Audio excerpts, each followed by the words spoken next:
We are constantly told that globalisation, whereby the trade of all nations becomes integrated and interdependent, is an unavoidable process. With the globalisation goes the creation of international organisations to manage this international trade and finance. These international organisations make rules that the members, that is, we, the nation states, are expected to adhere to. Examples are the World Trade Organization, the WTO, the International Monetary Fund, the IMF, and the Bank of International Settlements, the BIS. So bodies are created completely external to the nation that control us and dictate domestic policy. By their nature, these international bodies cannot be democratic in any real sense.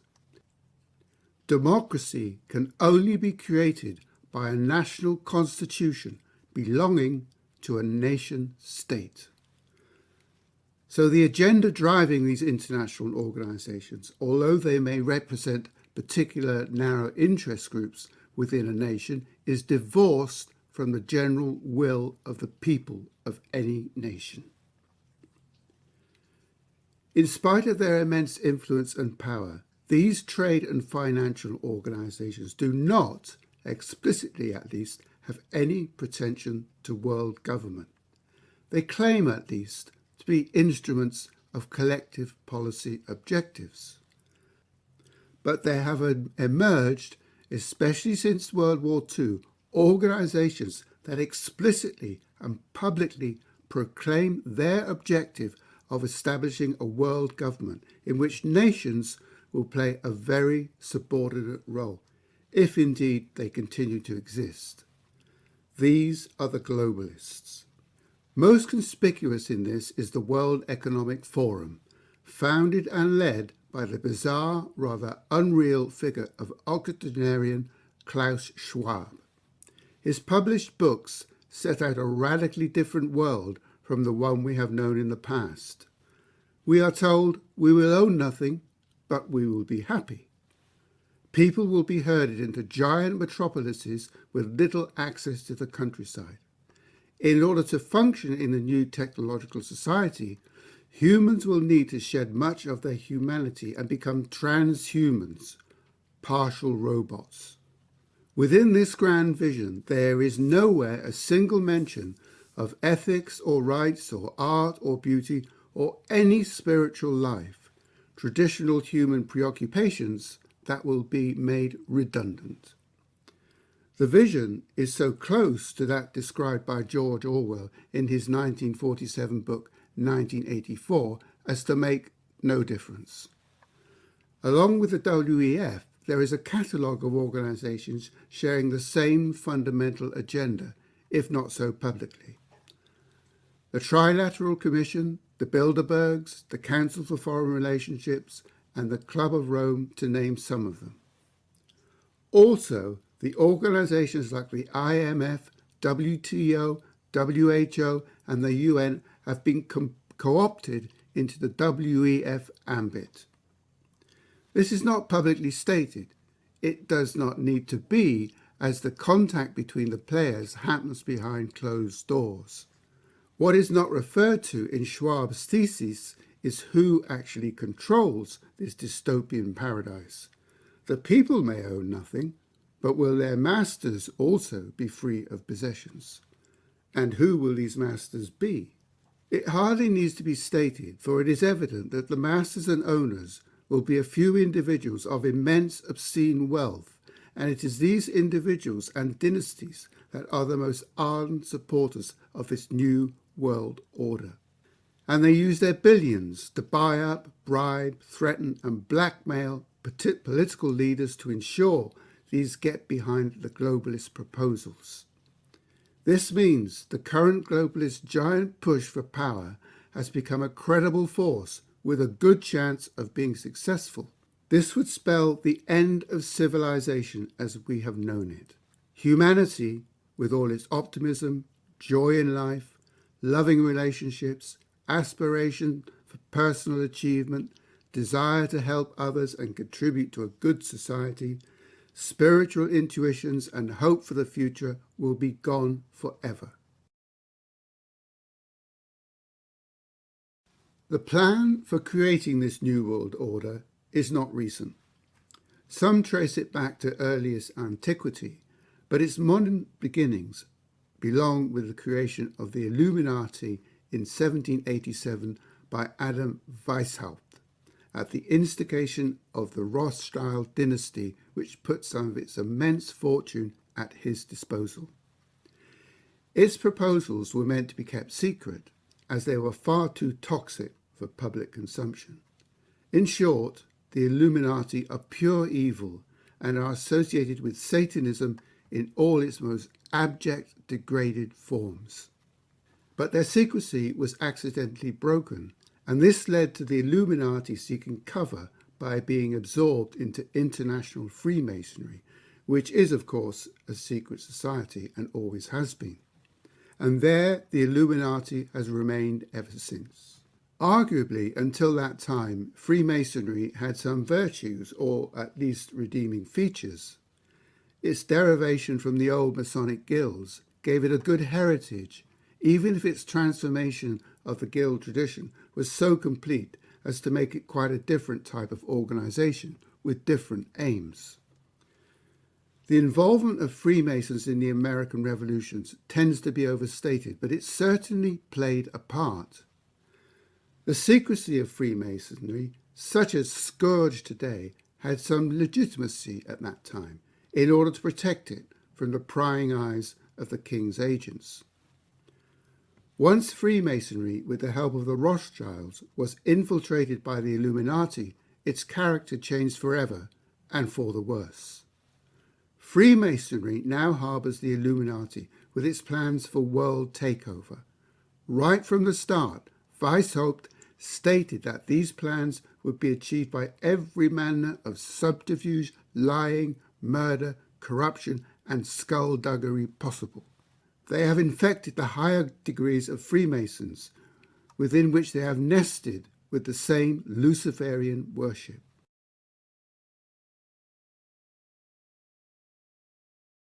Make no mistake, Freemasonry is the prime network for the New World Order worldwide communication and plotting. Its tight secrecy and anonymity make it a perfect vehicle for this. Those who have exposed it publicly have invariably paid with their lives.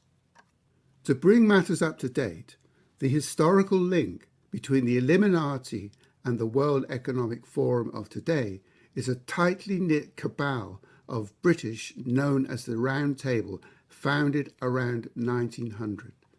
This included King Edward VII, who played a crucial role, and we should note that this parallels the role of Prince Charles today, the future king, who is totally and publicly committed to the aims of the WEF. Charles is a personal friend of Klaus Schwab and Bill Gates, two key evil globalist masterminds. The House of Windsor are 100% on the side of the globalists and are traitors to the nation. The idea of their political neutrality is pure myth.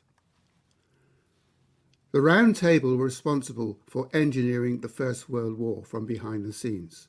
This was in furtherance of their aims for world domination by the British Empire, which was, at least in appearance, then at the height of its powers. The aims of the First World War were four. 1. To destroy the imperial rivals of Russia, Germany, Austro-Hungary, and the Ottomans. 2. To undermine the foundations of Western civilizations and its rich heritage. 3.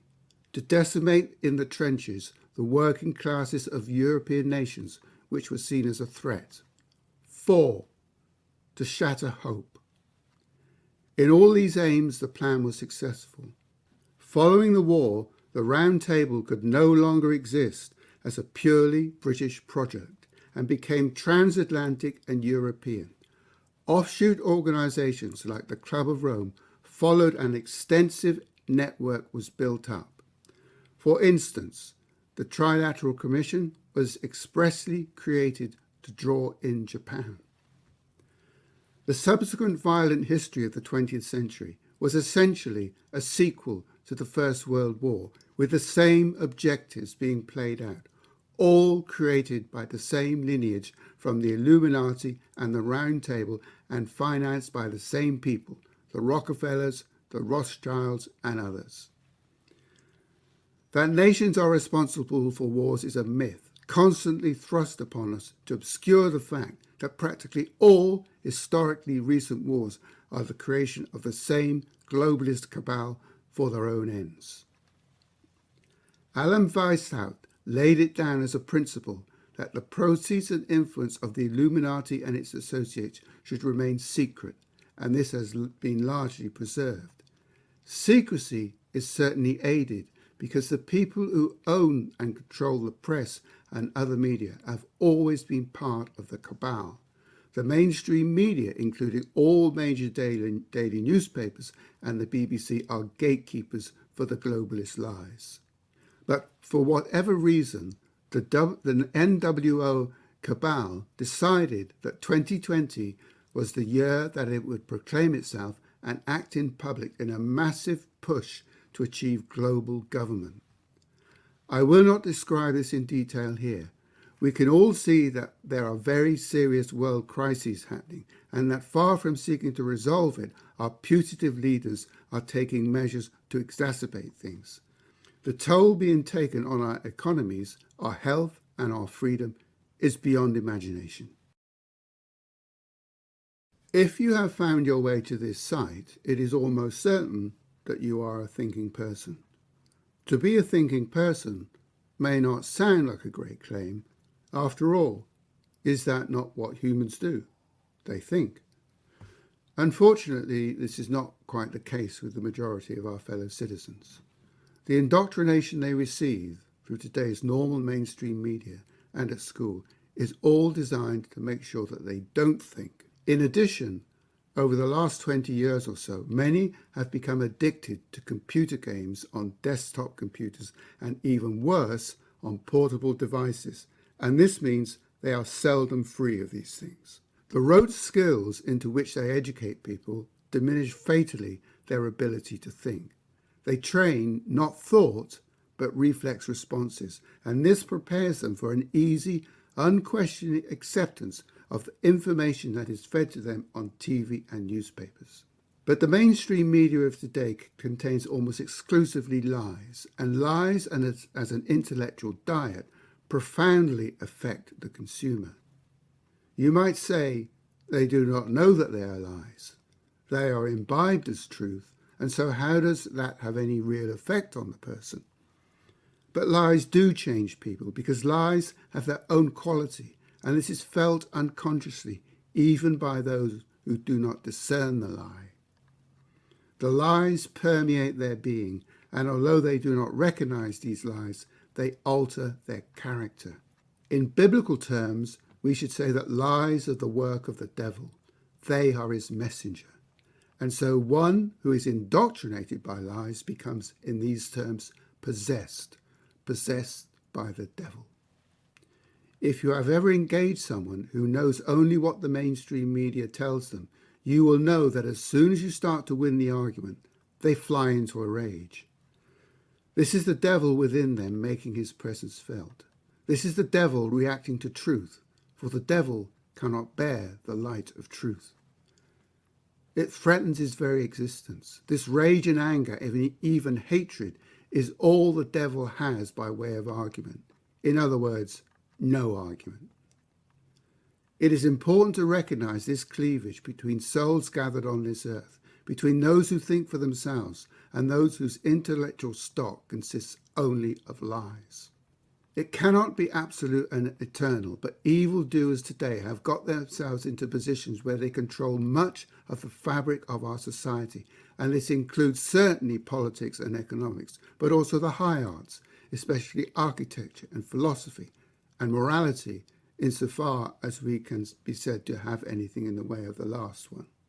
The way to escape this embrace of the evildoers is to think and talk and listen to others whose thought is free of control by them, and above all, to think and reason for ourselves and listen carefully to what our intuition, our heart, is telling us. We live in what the Chinese are fond of calling interesting times. Very interesting, with radical upheavals happening all around us, and we are now, since March 2020, subject to intense pressure to conform to bizarre rules governing our lives. These rules are destroying the economic, the social, and even the family life we are used to. The rules change unpredictably, but always the overall direction of travel suggests that the situation we are in is never ending. The present crisis that is so much a part of our lives today is a product of what we call as a shorthand the New World Order. When Mullins wrote his classic book on this subject in 1985, he called it simply the World Order. He explained recently, before he died in 2010, that he saw no reason to use the word new at the time he wrote his work, as the world order had been around for a very long time. But although the idea and the plan for a world order of the type the evildoers imagine may be very old, it is still new in the sense that it will displace the existing order we know, or think we know. It is new as a new invention is new. The New World Order is a nightmare. It has been foretold and accurately described in fictional terms, above all, by Aldous Huxley and George Orwell, and these works of fiction are probably still some of the best accounts available of what the evil constructors of the New World Order plan. Orwell describes the brutality that must accompany these plans, and this we are already seeing in the changing behaviour in which we are policed and the way we are restricted in terms of movements, socialising, forming public meetings, leaving our houses. Censorship in our supposedly free society is rampant and increasing, while the lies of the official media become ever more preposterous, vicious and dominant. The UK government has released a guide to how we are to conduct our sex lives in this crisis, and among its recommendations are to avoid sexual union that involves face-to-face contact. Oral sex is better as long as a mask is worn, but lone sex is preferred, and this includes the use of paid partners on the internet. This is all quite disgusting and inhuman, but this is where government thinking is at the moment. These are not the dictates of Big Brother in some unspecified future time. It is how our government today thinks to intrude into the inner sanctum of the temple of a loving relationship. The mentality of the people who dream up this advice needs itself investigating, for they are sick in the head. The Orwellian vision is well complemented by that of Huxley. Huxley is less overtly brutal. He sees a demoralised population whose lives are conditioned by drugs. The drugs make them soporific and happy, so they don't resist the world they live under, and all is peace and calm. It is not the case of two possible nightmares, Huxley's or Orwell's. We can clearly see both being relentlessly insinuated into society. Orwell's and Huxley's visions may be turning out to be real enough, but the New World Order has also produced its own text delineating the type of society it wishes to build and indeed is building at this very moment. These are no less frightening than their fictional counterparts, but before describing these, let's get focused somewhat more precisely upon what we mean by the New World Order as it is actually realised in the organisations, manifestos, rules and reports in the real world. There is no organisation called the New World Order. There is no black brass plate on the door of an office located in one of Her Majesty the Queen's shady British Island tax havens bearing the word New World Order, opening hours 2 p.m. to 4 p.m, except Mondays, Tuesdays, Thursdays and Fridays. The New World Order, in its most general sense, is an idea, and in its most specific sense, a collection of organisations that all push generally in the same direction toward the realisations of this idea. Elsewhere, I describe in detail the ideas behind the New World Order and also the key organizations that make it up. But we should never lose sight of the fact that organizationally, it is essentially very loose. This is because it is above all a network of powerful individuals, wealthy beyond comprehension, who all identify their interests with that of constructing the New World Order, even if they do not quite put it like that themselves. The various organizations and clubs that are part of the formal structure of the New World Order are above all vehicles for networking. At this level, personal contact is all important to building trust. So it is impossible to pin down the New World Order to the nth degree. Even if one element of it were forcibly dismantled, it would reform and regroup and carry on as before. The point is, you cannot abolish a network just like that, particularly one as secretive as that of the New World Order. This is not to say, as I'll explain elsewhere, that it cannot be destroyed. Ultimately, its underpinning rests on us, all the people of the world. It depends on our having laws and national constitutions that permit its development and continuing existence. To defeat it depends on our having good on our side and our finding a way to express this love of good in a philosophy of life. Like all creations of the devil, it is ultimately insubstantial and fragile and can be blown away by a determined, enlightened people. The intentions behind the New World Order at times are crystallized in specific documents that are fully and proudly made accessible to the public. One such is a document entitled Agenda 21. This was produced by the United Nations and signed by 182 nations in 1992 in Rio de Janeiro at the United Nations so-called Earth Summit. The figure 21 here does not refer to the year 2021 as is often supposed, but to the 21st century. So the year 2021 is not some kind of deadline. The provisions of Agenda 21 will roll out over the course of the current century, but at a rapid pace as we are currently experiencing. The focus of Agenda 21 is global. Without going into details at this stage, it is a blueprint for land and resource allocation and control with a heavy emphasis on what they call sustainability, an overworked word, the meaning of which I have never fully grasped. Human living will be reorganized into concentrated high-rise blocks, and towns and cities will lose entirely the aspect we are familiar with. The project is above all technocratic. This word means exactly what it says: rule according to technological demands. And so all the major decisions are made on the basis of technology and science, whatever exactly they may mean by these words, by technocrats. This is different from a bureaucracy. For instance, the European Union is often described as being controlled and designed by technocrats. This is incorrect. The EU is bureaucratic, not technocratic. And in this case, it is a bureaucracy that dominates over democracy. With a technocracy, it is technocrats and technologists that replace representation and democracy. Democracy is regarded as out of date and irrelevant by the New World Order. Why, it would ask, do you need cumbersome interventions by politicians and the ill-informed people when it is clear that all problems and decisions can best be decided by those who understand the science of managing the planet and its populations? No society to date has ever been run purely driven by the requirements of technology. This is a brave new world of experience, to use Huxley's words. The writers of Agenda 21 have no sense of politics and political philosophy, and the truism that you cannot organize a society of whatever scale without taking account of such human values. In throwing out politics, they also dispense with human aspiration and ethics. Why should these be needed, they would argue, when the technocrats have everything under control and are making decisions for the best outcomes?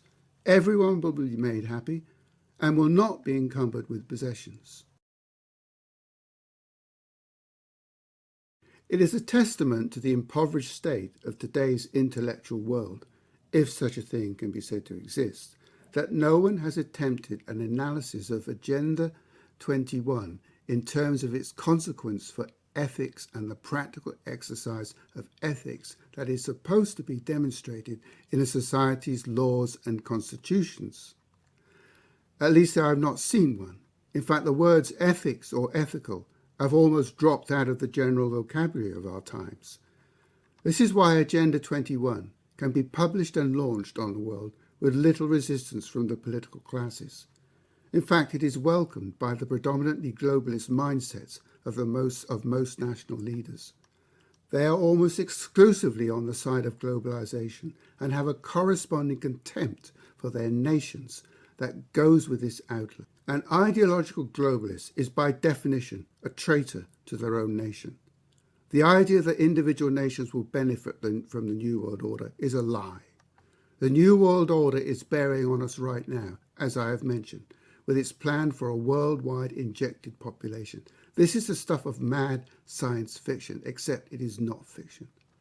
The people behind this project are total psychopaths, worse than any fictional character that has ever been invented. No one could invent a character like Bill Gates, whose avaricious quest for domination of the world population has been the underlying driver of his career since he captured a near monopoly on the worldwide supply of operating systems for computers and ruthlessly exploited this position to enrich himself beyond all imagination, destroying any competitors that got in his way. Gates is evil incarnate. He has never had to face justice for his many crimes. He has no popular constituency of support. His wealth gives him access to world leaders and influences, and of course a prime place in the New World Order network. He is certainly not the only one, but he serves as a conspicuous example of the character and mentality that pushes the globalist agenda.